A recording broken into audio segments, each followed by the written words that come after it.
top 50 countdown. This is number 8, Imhotep.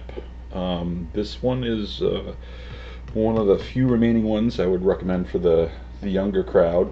It's a 10 and up for this one. Plays 2 to 4 players. It's best with 4. Takes about 45 minutes. Difficulty's probably a 3 out of 5 to get all the intricacies of it, but still, 10-year-old can handle it.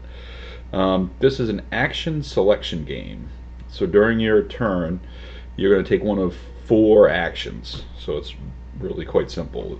The first action, well, let me back up before I get into that. You are playing architects in Egypt, and you are building pyramids and temples and obelisks and burial chambers, trying to get the most points. And you get points as you build these things. So you can do one of 4 things during your turn. The first one is you can take some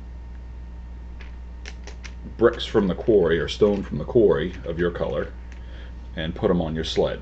You'll take 3 during your turn. Second possible action, you can take a stone from your sled and place it on the boat. So there are boats that can handle a different number of stones, and where you put them matters, because that will determine the order that they unload in, barring some special rules. The third action you could choose is sail the boat. So you can choose any boat that is legally able to sail. Now, a size 1 and 2 boat can sail if it only has 1 stone in it. A size 3 needs 2, and a size 4 boat that can handle 4 needs 3 stones in it before you can sail it. And when you sail it, you choose where it lands and then the stones will come off the boat.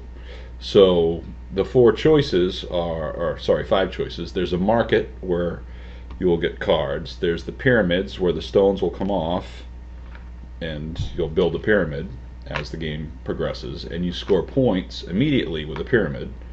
And you keep track on, you got a little scoring chart that you keep track with, using one of your stones. You can build at the temple, and the temple, essentially you're just building a wall, and then you look from the top down at the end of every round to show how many. Okay, so there's 2 white stone and 1 brown and 2 gray from the top down, and that's how many points you would get at the end of every round. The obelisks, you are building towers of your own. So for every brick or every stone you bring along, you're going to add another tower to it, and then at the end of the game you will score, depending on the number of players, how many victory points you're going to get. So in a 2-player game, whoever has the highest will get 10 points, and then second place will only get 1. So that's the obelisk. And then finally the burial chamber is you are just trying to keep your pieces connected, and you will score points for how many connected pieces there are, but it'll fill in 1 2 3 1 2 3 1 2 3 in rows, and then you will try to, if you manage somehow to connect 5 in a row, you get 15 points, but if you get cut off, you only get 1. And you can add multiple pieces. You can count out multiple points here in the burial chamber. So there are 6 rounds to the game. So there's once the last boat sails, then that's the end of that round. There's a deck of 7 cards, so this adds a little randomness, and this will tell you how many, what size boats will sail. So this one says there's two boats, a 3 boat, and a 4 boat, where this one's 1 2 3 4, and this one's 1 3 3 4. So it adds a little variability to each round. If you go to the market, you will get some cards, and there's 4 different types of cards that you can get. The red cards tell you to do something immediately, And I know I haven't told you the fourth thing you can do yet, and it is play a card. So the red one immediately says you play it. It says immediately place one stone from the quarry to the pyramid. Well, the pyramid places have different values. Like the very top piece of the pyramid, it starts with 9 on the base, and then 4, and then 1. The top one's worth 4 points, so you could play this and secure that without having to sail a boat. The statue cards, the purple cards, score at the end of the game depending on how many statue cards you have. If you have 1 statue card, you only get 1 point, but if you got 5, you get 15 points.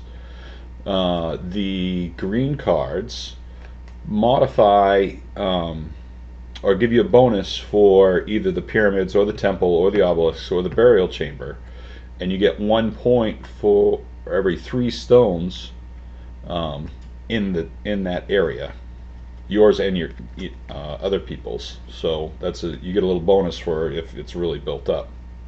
And the last cards are the blue cards, and I don't want to say they're the cheat cards, but they let you do 2 actions when you play it. So say it's your turn, you'll play it, and this chisel says 1 action, place 2 stones on 1 ship, or place 1 stone on each of 2 ships. So it's letting you place 2 stones. And there's a lot of other blue ones that say place and sail a ship, or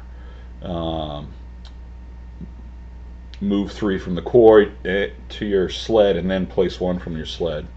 So yeah, it's simple. It's easy.